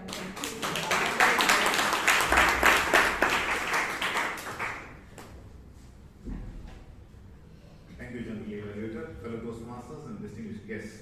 It's not a big challenge to be told in the last minute to evaluate, but you need rather to evaluate a speech, a humorous speech from a seasoned Toastmaster like Somshekhar. I will do my best to give a good evaluation. Somshekhar was attempting motivational strategy, level 3 elective. Purpose was to begin developing a collection of humorous stories and to present a speech that includes humor, and he spoke on diet dilemma. Now, when the speech started, Somshekhar talked about team calls, and then suddenly there was a phone call, and it was perfect coordination. And in the break time, I told Mrs. Somshekhar what a perfect finding this week. She said, I didn't know who called us. I mean, I didn't know about it. I mean, hats off to Somshekhar, because his speech, the moment it came, he connected his speech to the call and went off, and it was a perfect example of how Toastmaster can deliver a speech despite unforeseen circumstances. I don't know what exactly to talk about Toastmasters because he is a master in this field. Let me talk about some of the good things. His speech is always full of humor. Even in a serious speech, he can bring humor, make people laugh. Very light-hearted. He had a good voice modulation, and his audience was glued to the speech, and the speech was purposeful. He was talking about diet and dietary controls and so on. And a lot of examples, humorous examples. If I have to give some suggestion, I would suggest Somshekhar, because giving a lot of examples, humorous is a very tough thing. You can't make people laugh for every example. He is master in that. I want him to try some simple things. Talk 2 or 3 examples, 2 or 3 stories, so that we'll all glue to the story, and then humor, punch in with some humor, and bring some serious note also. That will be very interesting. That's one suggestion I would give. And on body language, Soma, you are so comfortable on the stage. In fact, the stage is your play, area. I can make out, but your hands were clasped many of the time. So you can look at the video, and probably you can bring that action-packed speech. You can try on that, and you had continuous flow. Probably you can try with some pauses. Have a pause and wait for the reaction of the audience and all that. But otherwise, you had examples from, you were just taking examples just like that. Kept the humor going. All of us really enjoyed the story, and you perfectly satisfied the conditions of the speech. Well done, and congratulations.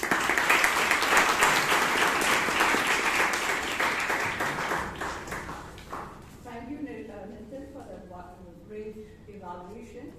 That's how a seasoned Toastmaster can take up any challenge without any preparation. Yeah? And Somshekhar, also, your speech was really good, full of humor, and as he suggested, maybe we'd like to hear some stories as well. Yeah? On the whole, it was really good. Let's give a round of applause for both the first speakers.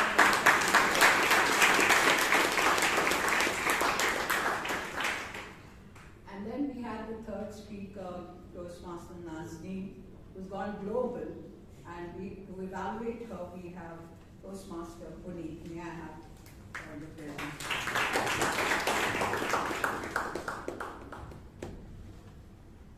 Members, guests, and Toastmaster Nazneen in particular,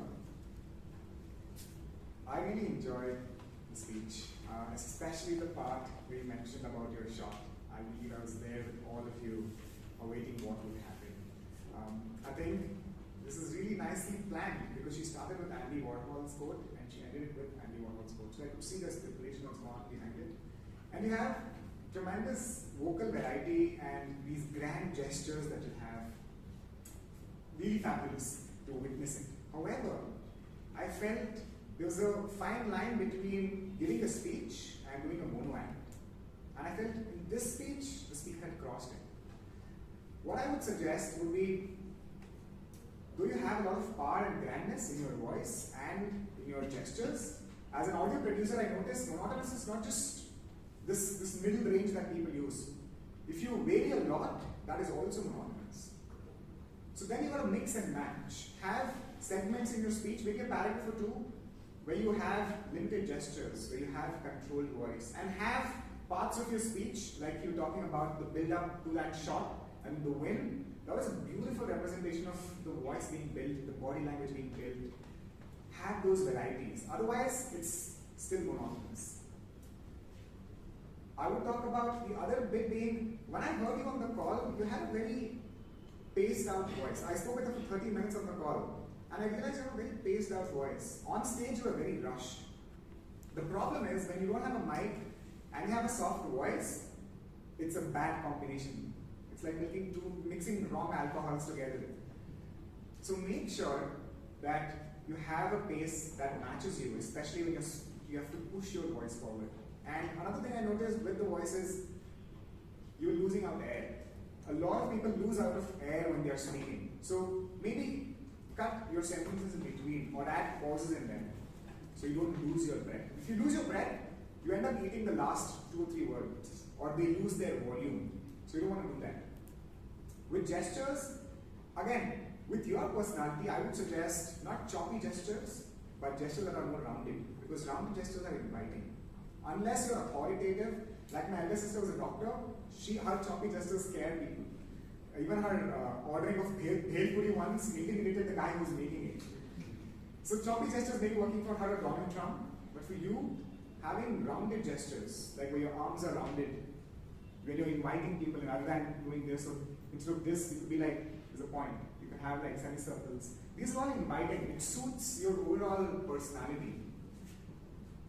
Other than that, I believe you have prepared well. I believe if you can just understand that, if you can make your voice and your gestures purposeful, they land. Can't wait to see what more you share with all of us. Over to you.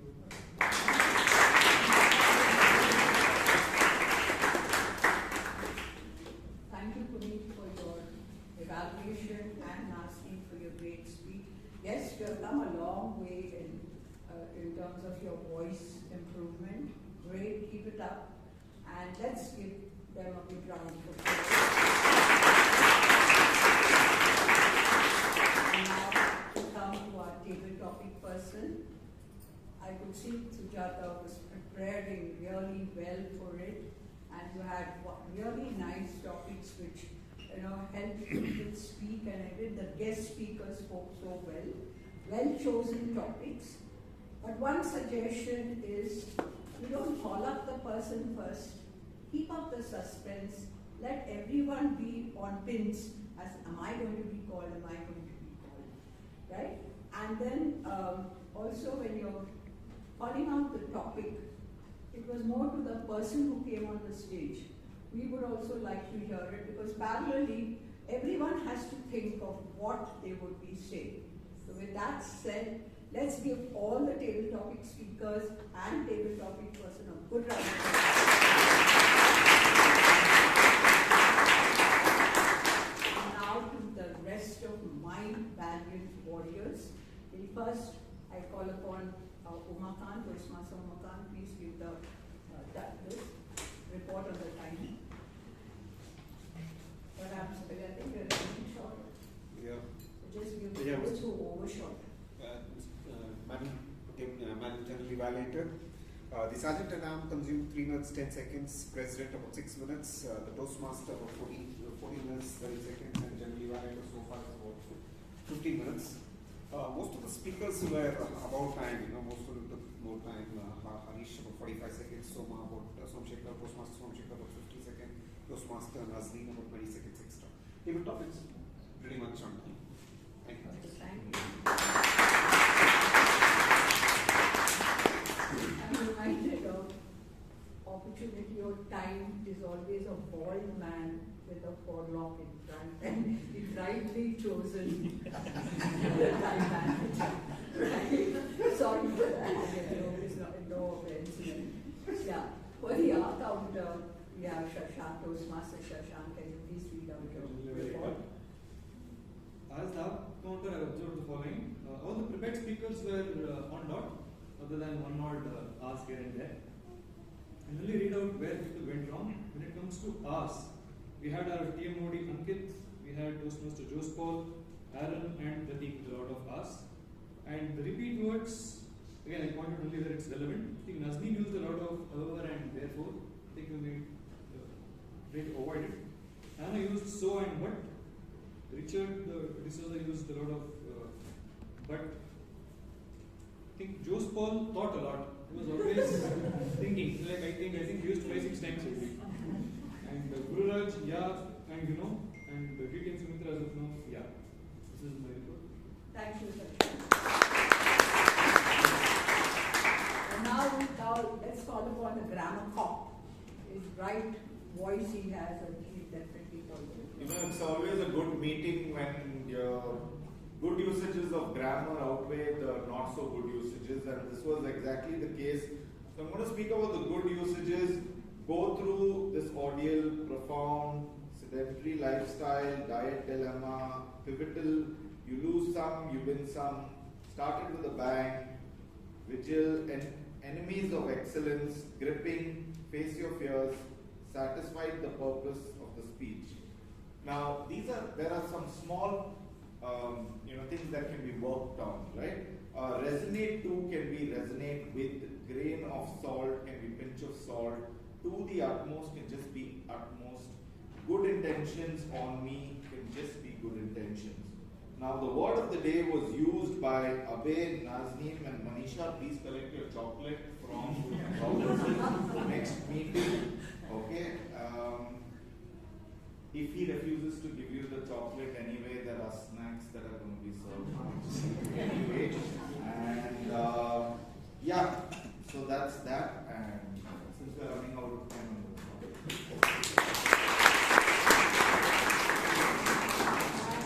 we have one more warrior. I have one more warrior with me, and that's Sri Lakshmi, the listener. Can you quickly come and give us best start?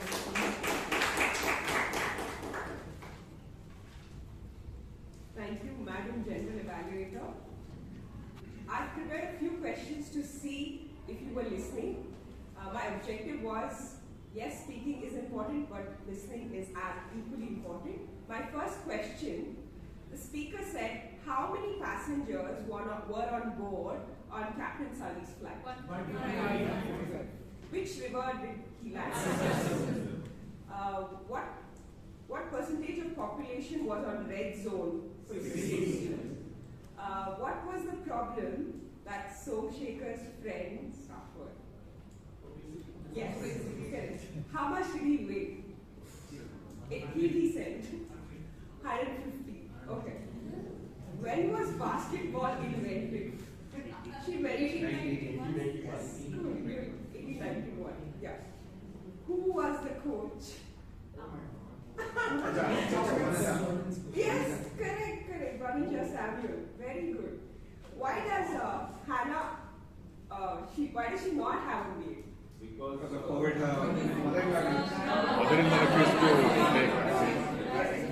Yeah. What was Rekha Ma'am's topic? Mental. Where were Vijay Kalkundri's parents traveling from? Hubli today. Their journey was how many hours? 30 hours. Okay. Our guest, Toastmaster Manisha, she gave a few examples, right? One irritating factor, something that.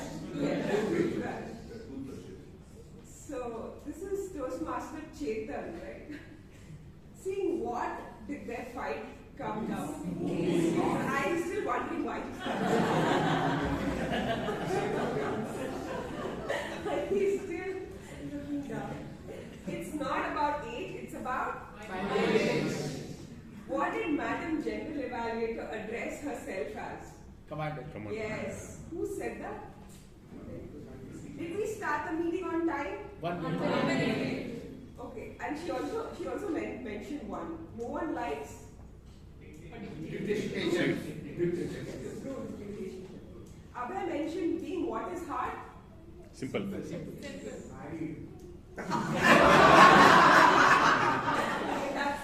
please take one. Thank you.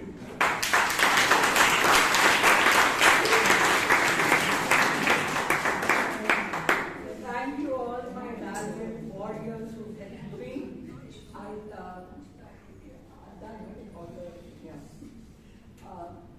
Thank you, committee, for giving me this opportunity. And of course, last but not least, the audience who stayed, turned up in such numbers and full of energy, humor, and just keep it up. That's Bangalore Toastmasters Club. And keep coming again and again, because now thanks to Hannah's TPL, even attendance is going to get us marks, right? So thank you, Hannah, for that. And it's back to our Toastmaster of the day.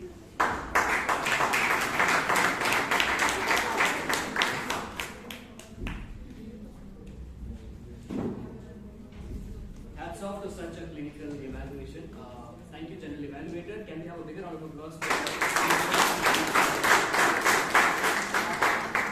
Friends, how many of you are the first time visitors? Quite a few. You guys might have gotten a white postcard, a white paper. You may write down your name and your contact details and keep it in that blue bowl which is kept on that table there. In the meantime, before I sign off, I'd also like to thank one of my great friends here, Puneet. I pulled his leg at the very start, but that's what I could do with a good friend. So can we have a big round of applause for Puneet? Yeah, but that does not mean whatever I said is not the truth. That was the truth. Yeah, with that I sign off. Back to the passport. It's the same. Okay, fine. The link to choose the best role taker and the evaluator is again shared in the group. The passcode remains the same, which is monsoon. With that, I would like to call upon Toastmaster Vaidyanathan back to stage.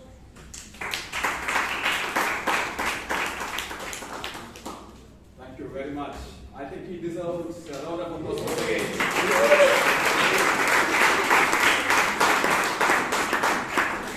Right now, our Sargent-at-arms get the certificates ready. May I request Shelma to come on stage, please? I think she was not called for the table topic.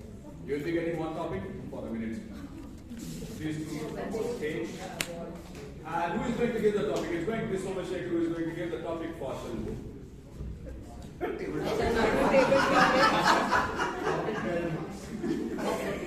Yeah. All right. This is tough. Man, this is tough. It's your topic. Yes. Yeah. Please go ahead.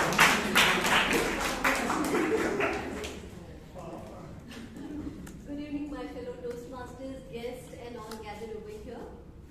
So, hi, good evening. So the topic is This is tough. Life is tough. This is tough. Okay. So whatever the life is, okay, I am there. So no matter how tough your life is, if you have a positive attitude, you can crash all the toughness which comes your way. That's what I believe in. So no matter however the problems are, maybe at work, at home, outside, maybe in society, in your families, or in your friend circle, you may come across. Every time life won't be that smooth as it should be. So what we can do when life isn't easy, you can take it, you can accept. But you are a human being, you may feel at times, let down, or you may feel unhappy. Your life doesn't get over there. You can always cheer up, take it easy, move on. Thank you. Today, a great set of speakers, great set of evaluators, and more importantly, the icing on the cake is the general evaluator, Sunita Mammo. And I think everybody who came on stage today deserved a round of applause.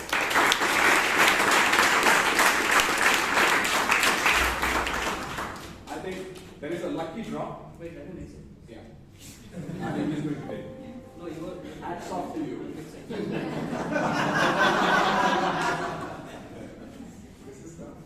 Hats off to you, my friend, and this thing is going to be like the mascot of our club. This,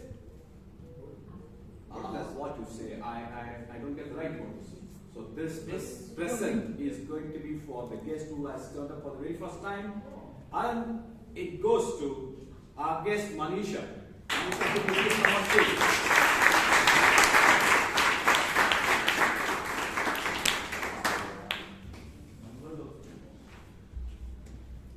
Congratulations.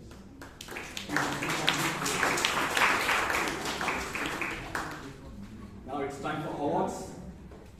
The best tag team player goes to Toastmaster Sri Lakshmi.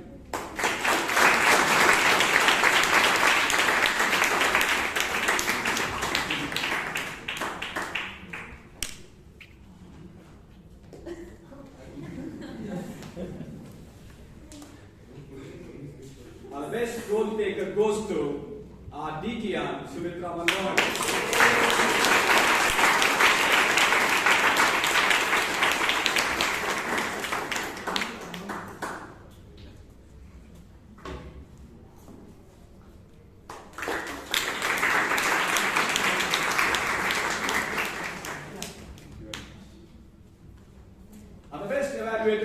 Toastmaster Nitin.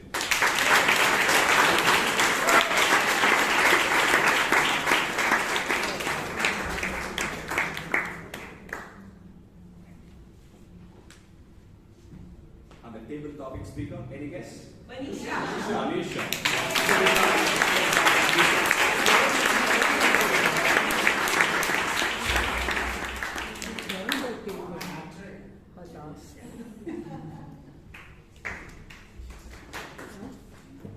And the best speaker, the Humor King, Toastmaster Somashekar.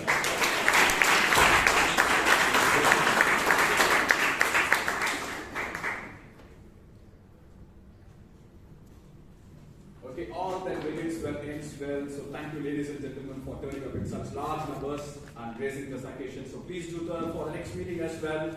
Now it's time for us to get back home. Thank you very much for joining us.